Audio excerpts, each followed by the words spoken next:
Forgive me if I've only recently gotten up on them, but the fact that there's just so much music out there is what caused my delay. But does anybody here like them? Like, obviously I know they're a draw because they keep putting stuff out and selling merch and stuff, but I'm just curious about where they stand with you. I love the big three Anselmo bands, Pantera, Down, and Superjoint Ritual, and I also love those real stoned out Southern Isolation tracks. Those were magnificent too. Not metal, but neither's the WINO and CONNY OCHS project. But I guess Scour's considered black?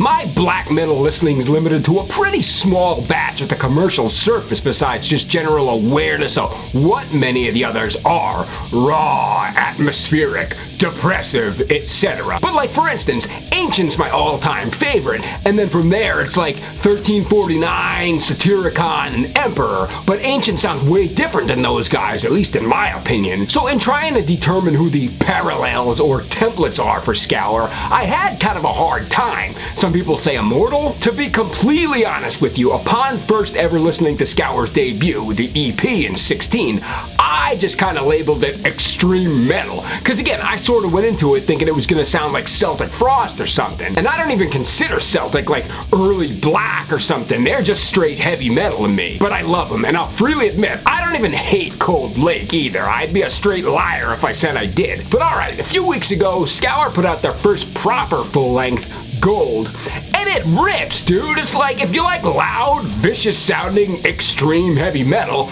unless you're trying to be a badass or something, I can't imagine you wouldn't like it. I mean, you might be underwhelmed if like, you only like stuff that sounds like Revenge or Conqueror or something, but even then, I'm guessing you'd prefer Scour over Dream Theater. To quickly summarize Scour's discography up till Gold, I'd call the EP commercially adherent black metal, the same way Obituary is to death metal, or Cephalic Carnage is to grind, or Forbidden, Flotsam and Jetsam, and Anthrax are to thrash. Meaning it's easily listenable, easily digestible, and memorable, all the while sacrificing nothing in terms of overall toughness. Fast tremolo riffing, fast as hell drum fills, the bass work's probably just as hard to play, and obviously Phil's doing some really nutty stuff with his throat. The EP's got a lot of memorable riffs that are discernible, so it's not just directionless blasts and grind like you find in many extreme genres like, you know, just like extreme period. Hell, let's be honest, there's tons of times when you could be listening to one song and be thinking like,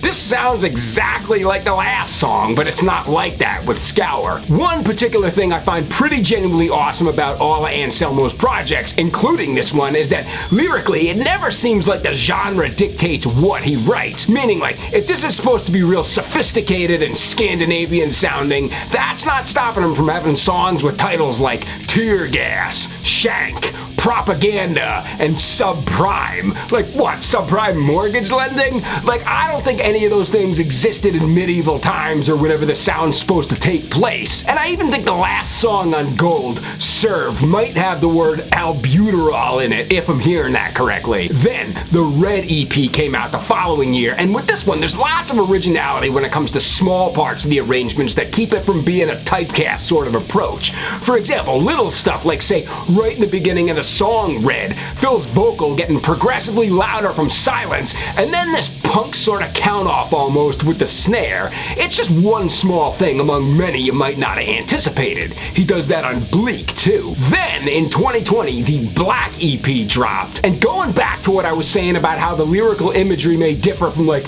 black plagues and wizards and shit, Doom starts with an air raid siren, and I don't think those things came around until, like, World War I. And dude, I don't know, man, maybe you're gonna think I'm crazy for saying this, but sometimes, I swear to God, some of the lead guitar solos remind me of the ones JANICK Gears from Iron Maiden writes. Like, something about the way he bends and at the end of his melodies have this weird thing like, you know, you hear it on No Prayer and Fear of the Dark and stuff. I also drew a Maiden comparison when I was talking about Death Rattler a few months ago. Also black metal, also from Louisiana. What's up, Ty? Hope you and your brother are doing well down there. So now we're up to Gold, and just like the tried and true, virtually no abandoned abandonment to the original formula type of thing like AC/DC, the sound remains the same and good because I like it. And you know what, man? Though this may not be the kind of fuel for hatred, black and roll fun like SATYRICON did a bunch on Volcano or now Diabolical, I'm gonna bet Scour had a lot of fun recording Gold.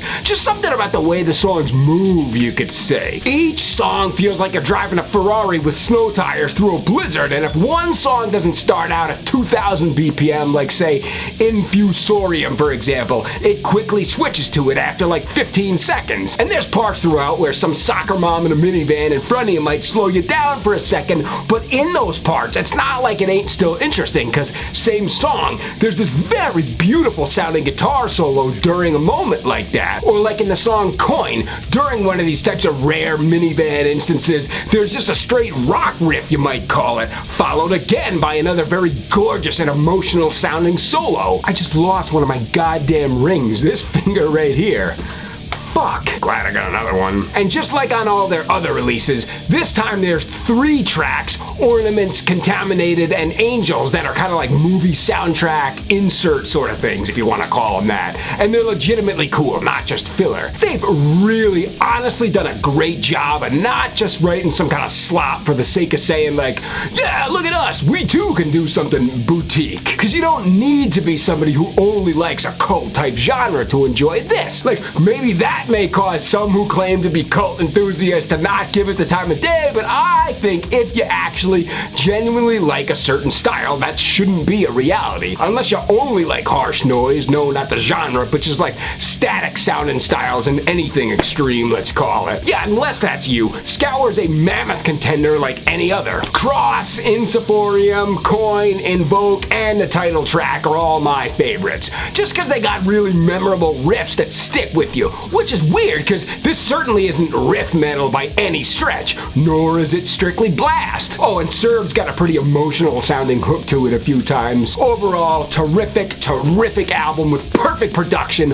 world-class musicianship, and wonderful arrangements all throughout. Superb, remarkable work, Scourman. You've certainly gained a fan, man. Alright, metalheads, that's all I got to say right now. I am done. So if you did like this video, cool, maybe you can give it a thumbs up. Or if you just like hearing somebody bullshit about heavy metal, then debut red, black, and gold your ass right into that subscribe button, and we'll see you next time on Concrete Spew. But until then, stay wild, my friends.